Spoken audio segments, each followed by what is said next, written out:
to HM and Big E Review Things. Today we are talking about a very interesting list of movies. We are talking about movies or franchises, I guess, that were made better by subsequent entries. So basically, franchises that got better. Or your interpretation is slightly different, I think, right, Rob? Yes, mine was sequels that enhanced the original movie. Okay, so it's not necessarily that the sequel was just better. It made the first one better. Even more better, to be grammatically correct. What is that sort of, I mean, which line kind of... His is a little bit more specific. Okay. But I kind of took it as both. Because, to be honest, the fact that it's a franchise or a big franchise, it's the... Yeah. There's one movie in there. We're going to overlap a lot here. That's why I have a bunch, just in case. Yeah, I think we're going to overlap a lot. Okay, sure. Okay, so franchises that were made better. Movies or franchises that were made better by sequels or future entries. Rob, since you have such an interesting take, why don't you kick us off? We're going to have roughly three each. Okay, 3 each. Okay, so my third one is The Dark Knight. Ah, okay. Because I'll be honest, I thought Batman Begins was okay. It was, it was good. Yeah, it was very good. But The Dark Knight just elevated that movie a lot more because you saw, Batman or Christian Bale as, he was trained to be Batman, and then, just the overall movie was, and I think it's an Oscar-winning movie, is it not? Yeah. Well, Heath Ledger won an Oscar, a posthumous Oscar. So for me, that movie was a sequel that enhanced Batman, because I never enjoyed Batman Begins until you didn't enjoy Batman Begins? No. I remember not liking Katie Holmes in it. She's not mean. She's not a particularly great actress. Katie Holmes hater in that movie. But yes, I would agree with that. I agree with that. It's hard to argue with that one. I mean, it's one of the best Batman movies or superhero movies of all time. It doesn't just enhance Batman, but the Nolan trilogy, but sort of the overall mythology of Batman, right? Yeah. So who can argue against that? Especially Heath Ledger's Joker performance. Yes. Kind of redefined. I agree. Joker. Yeah. So Batman is such a long-standing story mythology that The Dark Knight only enhances it for sure. And you could argue that the Dark Knight trilogy also enhances the whole Batman kind of anthology. That's an even better point. Yeah. Okay. What do you have? Well, that was on my list. If I'm going to go in a different order, I would say we're going to have to go with Star Trek: The Wrath of Khan. I mean, Star Trek: The Motion Picture in 1979 was super boring. Super boring. And it took it in a weird direction. There was a few good points, but overall, it just was bland. And so Star Trek 2 was almost a reboot. They hired Nicholas Meyer, and they set it in sort of a naval warship kind of story. And so everything about, obviously, Star Trek Wrath of Khan works, and it obviously spun so many sequels after that. Now, not all of them are good, but it was basically the first in the original cast trilogy of 2, 3, 4. Right, 4 being kind of the finale. Obviously, 5 wasn't 5 good, exists. And 6 was their real send off to the original cast. Yes. Right, so I would have to say that Star Trek 2 definitely changed the game for Star Trek. Right, they still reference it. The uniforms still are iconic for Star Trek. The red maroon uniform, just all of that naval ship. What do you call it? Kind of aura was there. Yeah. Even in Picard Season 3, Beverly Crusher's uniform has that kind of big white lapel. And it's in blue. Exactly. So, good callback. It's a great movie. Yeah, that was on my list too. Again, when we're talking big franchises, there's going to be a lot of overlap. Okay, yeah. I don't know if this is overlap for you boys, but my entry is Bond. Which one? Specifically Goldfinger, which is the third movie that came out with Sean Connery. The first movie was Dr. No, which the plot was a little bit weird. The pacing was weird. Sean Connery knocks it out of the park right from the get-go, literally from the very first scene. If you've never seen Sean Connery as Bond, I'm sure you've heard lots of people saying Sean Connery is the best Bond. I heard that for many years and was a skeptic, but I went back to watch it, and man, that man exudes this character the second he shows up on screen. Yeah, he's great. But Dr. No shows up, and it was an okay movie, and then From Russia with Love kind of stepped it up a little bit, but Goldfinger is really where the Bond kind of all those elements are in there. You have that evil henchman with the kind of the crazy plan. You have the gadgets are kind of involved. You have the nice sexy cars. You know, it's kind of all. You have the henchman. Odd Job is there, and so and how about the lady? Pussy Galore, yes, who led a all-female flight school or something. This movie would have been definitely canceled. Yes, there are many elements where it would be, but in terms of enhancing kind of the whole franchise, this was a landmark movie, and a lot of people will put it kind of as the best. Even though, in recent years, of course, Daniel Craig has done a fantastic job, interpreting Bond a different way. We grew up with Pierce Brosnan, who has his ups and downs, but I love the Bond franchise. I've seen all of them. They've gone up and down. But Goldfinger really peaked and enhanced the entire franchise. That's a good term. Landmark. It sort of defines the entire genre. If you think about all the Bond movies, there's only about 3 or 4 that come to mind that are like, you got to watch these 4. I mean, especially one from 60 years ago. That's right, yeah. That still defines kind of what the franchise is about. So that's a no-brainer. That's a good. Right. Rob?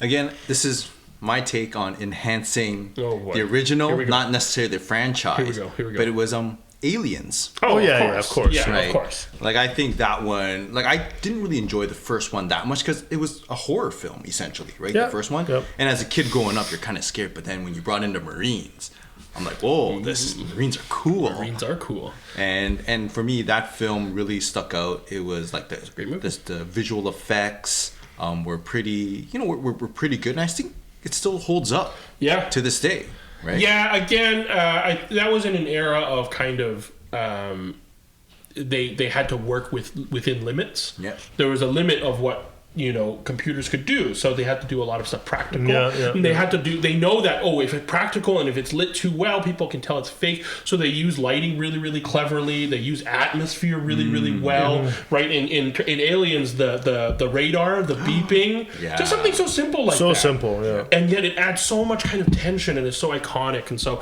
a bygone era, definitely agree with that one. James Cameron.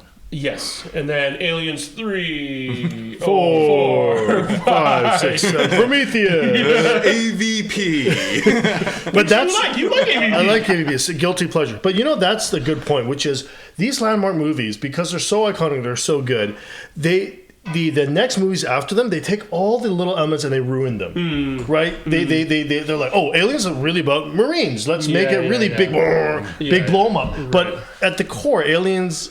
The franchise is really not about people shooting these aliens, right? Right. It's really it enhances Alien in terms of mythology, but Alien and Aliens are the 2 good movies, and then the rest go really poorly. Yeah. Which I think you could say word for probably another entry in all of ours, but we'll see if we get there. What's your next one? I'm going to have to say, because of what you guys all took away, and I'm going to say Creed. Okay. And I thought about this because, yes, you could say Rocky 2, sure, but Rocky 1 was so groundbreaking in so many ways, Oscar winner and Sly's first directorial debut in a starring role. But I think Creed, when it was announced, I was a little bit skeptical. I was like, man, this is a money grab, right? But Creed 3 is coming out in actually a few days. But 1 and 2, they did a great job of passing on the baton. Of making the character of Rocky Balboa dignified, but he's sort of self-deprecating in some ways, but really letting the new cast shine. Yeah. He plays a mentor role, and then he says, "This one's yours," right? And so they've had a successful trilogy now. Yeah, I think that's a difficult balance when you bring back an old star. And you're kind of handing off the reins to somebody else. How much to feature that old star? I have to give Stallone credit. I mean, unlike some of these other actors that are still playing the key role in these franchises, he's actually said, it's time for a new breakout star, Michael B. Jordan, to take over the reins and to take the story in a new, and they have a lot of great callbacks. Sure. But I think Creed would be sort of I don't know if this fits into our category here, but in terms of it, it enhances the overall mythology. Sure. I mean, this entry, I'm just picking one that I'm pretty sure you guys don't have. It's basically just the sequel is better. I mean, they're both good movies. But Paddington 2. I knew you were going to say that. We're not talking about best movies of all time, though, Alvin. We kind of are.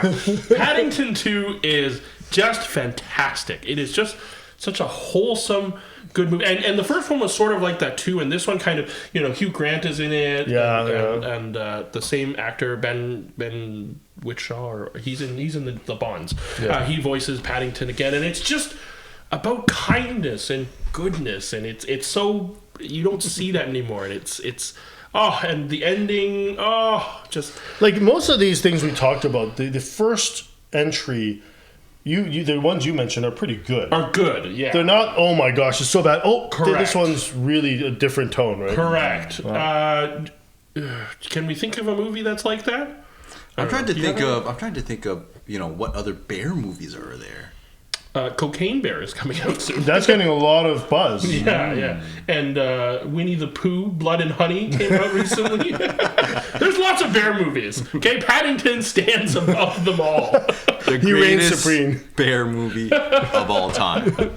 Yeah, it was on my list. A really, really good movie. It was on my list, yeah. If you might be like a cynical, that it's a family movie, it's a kids movie or whatever, but they're so creative with like the storybook that kind of opens. It's just a whimsical, nice movie. Mm-hmm. Please watch it if you haven't. Okay. Paddington 2. Rob, what do you have? Well, I'm pretty sure this one's on your list, but it's got to be Terminator 2: Judgment Day. And that's the one I was saying. Basically, you could copy everything we said for Aliens for Terminator. Yeah. Yep. Goes downhill from there. It changes the tone from the first one. Yeah. James Cameron. All right, what else you got? Like in terms of like, Well, and then my other honorable mentions, I have a Die Hard 2. Right? That's the one with the airplane. You like Die Hard 2? Oh, yeah, totally. I like Die Hard 3. Yeah. Samuel Jackson. But again, mine is sequels that enhance the original. That's a sequel. Right? That's a sequel. Yeah. I feel Die Hard 2, Die Hard with a Vengeance? No, Vengeance is 3. Vengeance is 3. Die Harder. No, Die Harder. It's Live Free or Die Hard. That's 4. No, that's 4. That's 4. No, I felt the second one was pretty much, the first one is good. Let's just kind of do the same thing, but a little bit more. At an airport. Yeah, which I feel is not different enough to kind of enhance it. I thought the third one is a really good example of let's try something different, and that kind of makes the first one a little bit better. I would say the third one. Yeah, I would agree with Elvin. No one really talks about Die Hard 2. They always just talk about Die Hard. Yeah. Right. Die Hard 2, I remember after watching it as a way too young kid, always being very scared of icicles. That's the one, right? Yeah. That's the one where the icicle falls on. But the bad guy there was the guy from Section 31. Do you remember that Sloan? Sloan. No, you're gonna have to put a picture up. Okay. Yeah, put a picture up. I'm pretty sure it was. What else do you have, homie? I have Blade Runner 2049. Oh, fantastic movie. Good one. Right, and good one. Blade Runner the original is so iconic, but 2049 took it to another level. Now, most people probably, I remember going to a theater and a lot of people were saying, what is this about? But great movie. I think it enhances it in so many different ways. Again, a good example of Harrison Ford, or a star coming back, but not taking over. And what can I say about it? It's just shot so beautifully and takes all the themes and enhances them. I have a superhero movie entry. Okay. Actually, there are a few that I could have put here that got worse after the third one. But my entry is Sam Raimi's Spider-Man 2. That's a great movie. Yes. Yeah, which is a very good movie. The first movie, right? Doc Ock. Yeah. The first movie was great. The second one was way better. Second one was way better. Third one, right? And you could have said the same about X2. X2 is an amazing movie, too. It's a very good movie. X-Men 1 was okay. X3 was terrible. Stand was, So, my entry is Sam Raimi's Spider-Man 2, which, we grew up with we're in right now. The movie landscape is so saturated with superhero movies. It's hard to think back to a time when superhero movies were kind of a joke, and Spider-Man and X-Men proved that it wasn't, and that you can tell good movies or good stories with good characters. And I think Spider-Man 2 was my entry. Like a point I want to make is I think today we just assume there's going to be a sequel, if not a trilogy. Yeah. Stars are signed, and it's public news that I'm signed for 6 movies. Okay, we're going to do like 3 trilogies. Right. Avatar 7. Yeah, Avatar 7's coming out. But in those days, 20, 30 years ago, it wasn't assumed. Like, you made Alien and you thought, oh boy, like I risked my career on this. Oh, it made money. Yeah. So let's do another one. And that's what I think some of what you're talking about. I'm not even sure Spider-Man, they're all dependent on whether the first one made money. I think so, right? yeah. No, but it was also licensing too. They had to pump out Spider-Man movies, right? I don't know. I mean, at that time, I would assume that's true too. Yeah, because that's still the same contract that Marvel sold it to them under. So yeah, I think that's true. But Spider-Man 1 was, those web slinging scenes through the city were so iconic, and it generated so much love from the fans that that sequel was greenlit, and it was done very, very well. Right. And then the third one came with Topher Grace as Venom Brock. And Eddie Brock, which was not so great. So, okay, quickly, honorable mentions. Any ones that we missed? The final one I had, which is kind of an indirect enhancements of the original, was actually the Disney sequel Star Wars trilogy. It enhanced the prequels. Wait a minute. You sure that? Enhanced? The prequels were pretty bad. Would you not say? The prequels were pretty bad, but then Disney's Star Wars. So much love now because the sequel trilogy is generally hated more. And the prequel trilogy. Interesting twist. Well, the Clone Wars merchandise is like the highest selling merchandise. What are you talking about? The sequels? I don't know. I'm just being it's just a joke. All right. Okay. I didn't get that joke. He's saying the sequel made it better. Sort of. Indirectly. What do you have honorable mentions? I'm surprised that no one said this, but obviously Empire Strikes Back. Yes. The clear winner there. The clear and obvious choice. And of course, we mentioned this way too many times, but Top Gun Maverick is another one. Oh, yeah, I didn't even have that. My other 2 honorable mentions is Mission Impossible.